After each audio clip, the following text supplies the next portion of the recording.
Додека за одбележување на Охридскиот рамковен договор владата обезбеди половина милион евра, останува непознато колку пари ќе бидат обезбедени за 2 август, кога се одбележува Илинден, и 8 септември, кога се одбележува јубилеот 30 години независна Македонија. Токму за ова прашање поставивме до владата, но одговор се уште не добивме. Ако се погледнат одбележувањата на 8 септември, минативе барем 2 години, истите беа многу поскромни.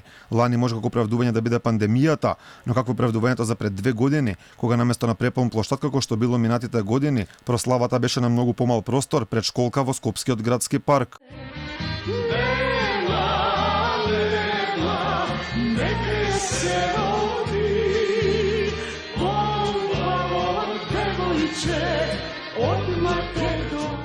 Состојбата иста и со 2 август. Лани поради пандемијата прославата во Крушево може би оправдување што беше скромна, но зошто пак таква беше и во 2019-та, ниту малку слично како претходни години, кога прославата била многу поеуфорична.